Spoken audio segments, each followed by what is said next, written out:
코로나가 사라지는 그날까지 마스크가 필요 없는 그날까지 일상을 되찾는 그날까지 우리가 간다.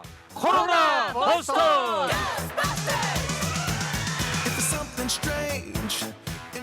코로나 잡으러 나왔습니다. 코로나 버스터즈 1호 중앙대학교 약학과 설대우 교수님이에요. 네, 안녕하세요. 2호 과학 전문 코로나 전문 기자입니다. 강양구 TBS 과학재난팀장입니다. 네, 안녕하십니까, 강량구입니다. 네, 그냥 최지은 아나운서는 이번 주 휴가라서 오늘 못 나왔습니다. 예. BJD님께서 핑대 요정이 빠졌네. 핑대가 뭐죠? 핑크 그날 옷을 입은 돼지라고 본인이 핑크 옷을 입었더니만 좀 뚱뚱해 보인다고 해서 본인이 지었던 별명입니다. 그러니까 본인이 자학하려고 그냥 핑크 돼지라고 하는 거죠. 알겠어요. 네. 최지은 아나운서가 앱으로 또 어디선가 들을 수도 있겠다 지금. 네. 아, 근데 최지은 아나운서 전혀 이렇게 살집이 있지 않잖아요. 다이어트 할 필요가 없는. 그건 모르겠고요. 네.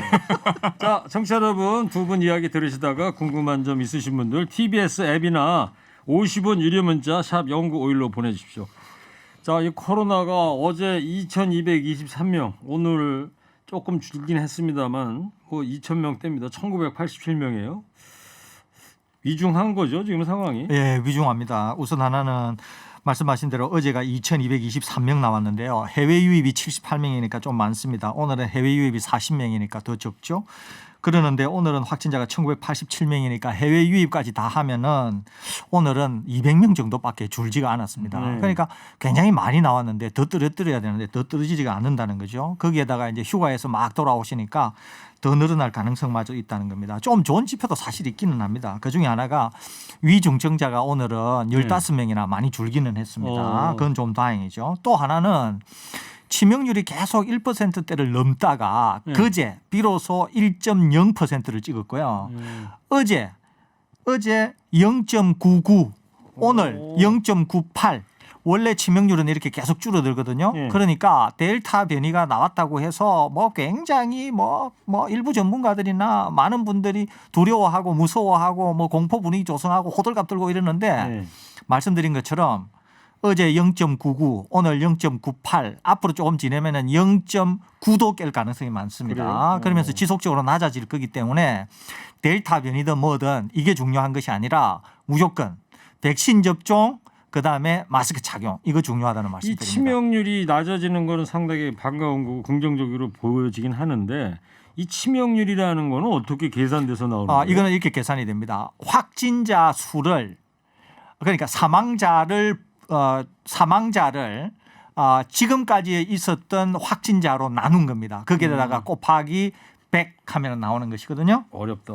네, 그러니까 만일에 한 명이다. 전체 환자는 100명인데 사망자는 한 명이다. 그러면은 1%가 되는 거죠. 이게 100명 중에 한 명이니까. 예, 그렇게 되는 겁니다. 이거 계산은 그러면 중앙대책본부에서 계산을 하는 그렇습니다. 겁니까? 이제 공식적으로 발표하기도 하고요. 알겠습니다. 이거는 제가 계산해도 나오는 겁니다. 그러니까 설 박사님 말씀은 델타 변이가 늘긴 하지만 이 치명률 자체가 줄어들고 있으니까 좀 너무 겁먹지는 말고 개인 방역에 열심히 하자 이런 말씀이고. 그렇습니다. 그 계절 독감이랑 비교를 하면은 이제 청취자분들이 좀 더 감을 잡으실 것 같은데 우리가 겨울철마다 계절 독감이 유행을 하지 않습니까?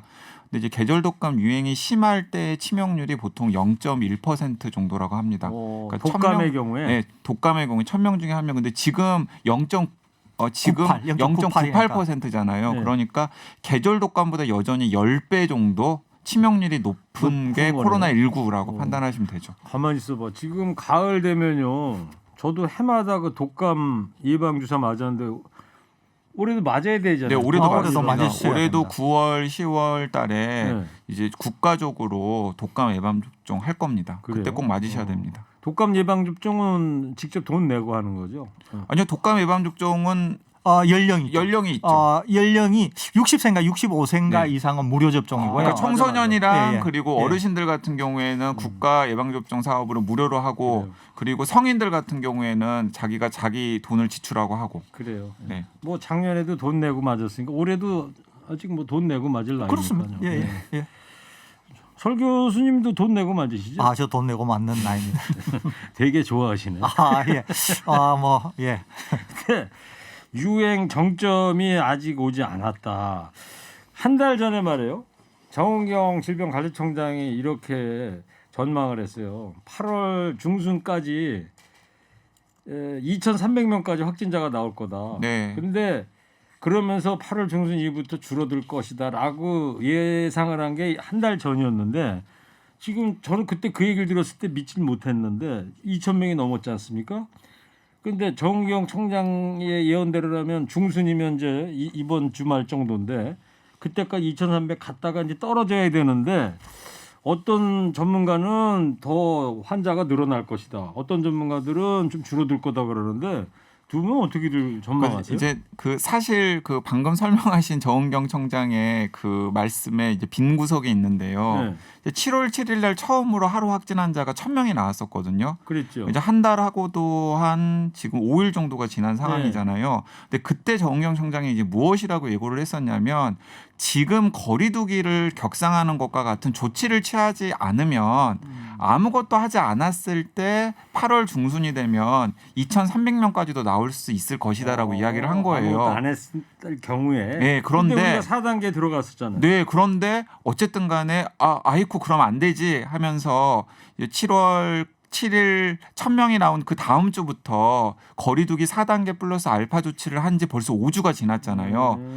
그때까지만 하더라도 정부에서는 어떻게 생각을 했었냐면 한 2주에서 3주 정도 거리두기 4단계 플러스 알파 조치를 하면 최소한 하루 확진 환자가 700명대 미만으로 떨어질 것이다라고 생각을 했었던 것으로 보입니다. 4단계에 들어가면. 네, 그런데 그 예상하고는 정반대로 정반대됐죠. 늘어났군요. 그러니까 거리두기 4단계 플러스 알파를 5주 정도 했는데도 불구하고 애초에 아무것도 안 했을 때에 정은경 청장이 예상했던 하루 확진 환자의 근접한 숫자가 지금 2,000명 이상 나왔으니까 이건 이제 지금까지 했던 4단계 플러스 알파 조치가 지금의 이 확진 환자를 줄이는 데는 크게 도움이 안 될 수도 있다라는 게 확인이 된 거라서. 그래서 요즘 뭐 이야기들이 나오는 것이 이 확진자 여기에 매달리지 말고 뭔가 새로운 전략을 짜야 되는 거 아니냐. 확진자는 앞으로 계속 늘어날 우려가 있는 상황이니까 어떻게 전망하세요?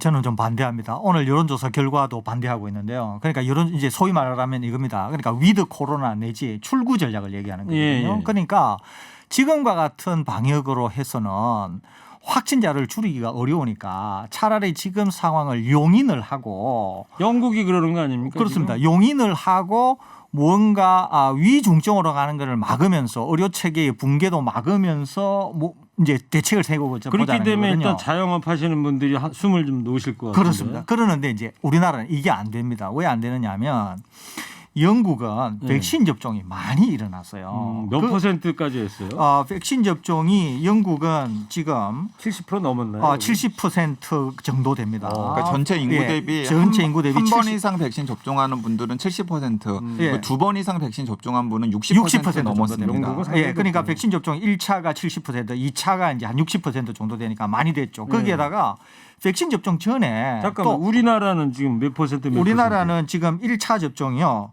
42.5%, 예. 2차가 16%거든요. 영국 비하려면 아직 많이 한참 따라가야 남았죠. 되겠네요. 거기에다가 네. 영국 같은 경우에는 60세 이상의 고령 인구의 90% 이상의 백신을 네. 2번 접종을 했어요. 근데 우리나라는 일단은 한 번 이상 접종하신 분들 중에서 미접종자가 한 15% 정도 되고요. 예. 2번 이상 접종한 분들까지 따지면 상당히 모자라거든요. 알겠습니다. 그래서요. 그러면 이 상황에서 소위 말해서 위드 코로나 영국처럼 마스크 다 열고 국경 다 열고 하면은 정말 이게 확진자가 너무 많이 나오고 우리 확진자가 같은 너무 경우는. 많이 나오면 네.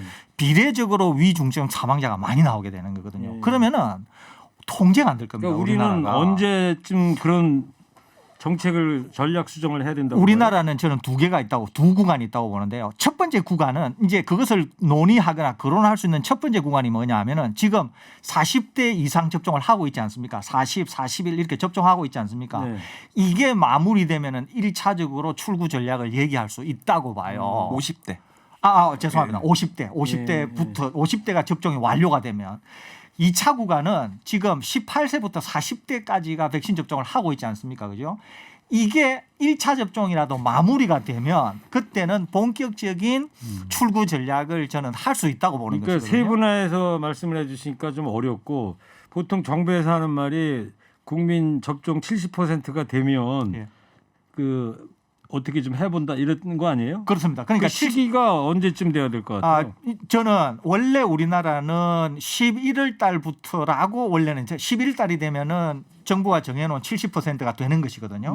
그런데 우리나라는 저는 9월 말 정도 되면은 출구 전략을 고민할 수 있다. 그렇게 왜 그렇게 알겠습니다. 보느냐 하면은 예. 1차 접종이 상당히 진행이 되고 마스크를 착용하기 때문에 저는 9월 말 정도부터 되면은 우리나라는 출구 전략을 얘기할 수 있지 그러면 않을까. 그때쯤 되면 국민 접종 몇 %쯤 자, 제가 쉽게 그냥 딱 숫자로 그냥 말씀을 드리겠습니다. 우리나라 인구가 한 5,200만 명 정도 되잖아요. 네. 그런데 백신을 접종할 수 있는 사람이 한 4,400만 명 정도 됩니다. 예. 왜냐하면 17세까지는 아직 백신 접종을 하지 못하기 때문에 근데 그 4,400만 명 중에서 한 3,500만 명 정도가 한 번 이상 백신 접종을 할 때쯤 예. 그때가 한 9월 정도가 될 거거든요. 그러면 70%예요?